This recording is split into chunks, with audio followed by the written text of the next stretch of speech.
प्रतिमा को एसओ कोठी JCB machine से खुदवा करके लाद करके उठा ले गए। अजी भाई साहब, मान चलो दिल में हदस सी लग गई हो जब ये बाणी हमने आरपी गौतम के मुंह से सुनी। भाई साहब वाकई में एसपी कार्यालय पर चढ़ाई करने के लिए आए थे आरपी गौतम, और सीधे सीधे एसओ साहब से कह दे रहे कि सस्पेंड करवा के ही मानेंगे। अब सुनेंगे तो आप यहाँ चौंबे में आ जाएंगे, क्योंकि आरपी गौतम सीधे सीधे आरोप लगाए दे रहे हैं कि एसओ साहब आए थे और बाकायदा जेसीबी के साथ आए थे, उखाड़ कर लेकर चले गए हमारे बाबा साहब की मूर्ति।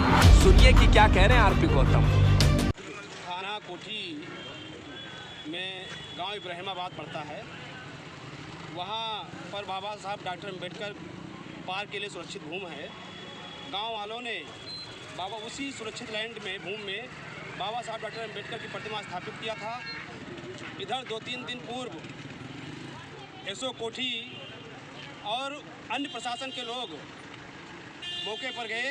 पहले तो गांव वालों को समझाने बुझाने का प्रयास किया, चले गए, ठीक है कोई बात नहीं है। लेकिन रात में एसओ कोठी जिस तरह से देश के संविधान निर्माता जो विश्व में ज्ञान के प्रतीक हैं बाबा साहब डॉक्टर भीमराव अम्बेडकर की प्रतिमा को एसओ कोठी जेसीबी मशीन से खुदवा करके लाद करके उठा ले गए। मतलब उनको ये नहीं पता है कि हम किसकी प्रतिमा को छूने जा रहे हैं, किसकी प्रतिमा को उठाने जा रहे हैं। अगर उनको लगता था कि गांव के लोगों ने गलती की है तो उसको सुरक्षित तरीके से भी हटवा करके रखवाया जा सकता था।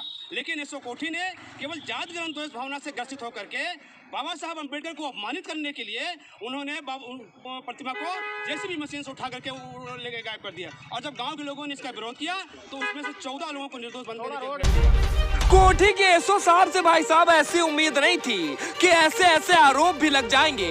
अब आरपी गौतम तो खुला चैलेंज किए दे रहे हैं, चढ़ाई किए दे रहे हैं कि देखिए देखिए कैसे हमारे बाबा साहब की मूर्ति को उखाड़ ले गए और निर्दोष लोगों को बंद कर दिया जेल में। एसपी साहब से गुहार लगा रहे हैं कि साहब कार्रवाई कीजिए, सस्पेंड करा देने की मांग की जा रही है।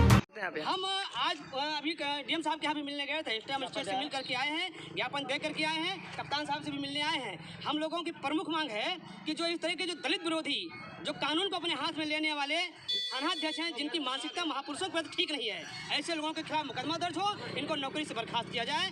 और जो लोग भी इसमें दोषी रहे हैं, अधिकारी कर्मचारी जो भी रहे हों, चाहे राजस्व के हों चाहे जो हों, उनके खिलाफ भी मुकदमा लिखा जाए, जेल भेजा जाए। और बाबा साहब अम्बेडकर की प्रतिमा उसी सुरक्षित जगह पर जिस तरह से हटाया गया था उसी सम्मान तरीके से उसको वहाँ पर लगवाया जाए। इसके अलावा इतने नहीं, जो लोग जिनके जो अराजक तत्व हैं, जिनके इशारे पर प्रशासन ने एसओ कोठी ने इस तरह के हथकंडे अपनाए हैं, उन लोगों के खिलाफ भी मुकदमा लिखा जाए, उनके खिलाफ गैंगस्टर लगे, उनके खिलाफ गुंडा कार्रवाई हो।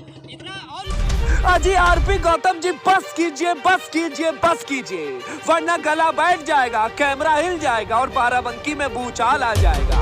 कड़ाके के जाड़े में भाई साहब बाकायदा कोट डाले और ऊपर चश्मा लगाए आरपी गौतम बाराबंकी के एसपी कार्यालय में पधारे थे और सीधे सीधे कार्रवाई की मांग किए दे रहे थे। आपने भी सुन ही लिया होगा, पर फिलहाल अब देखना यही है कि इस पर एसपी साहब जिलाधिकारी महोदय क्या कार्रवाई करते हैं। पर फिलहाल बाराबंकी जनपद उत्तर प्रदेश के लिए सिमसे के साथ सत्येंद्र यादव की रिपोर्ट।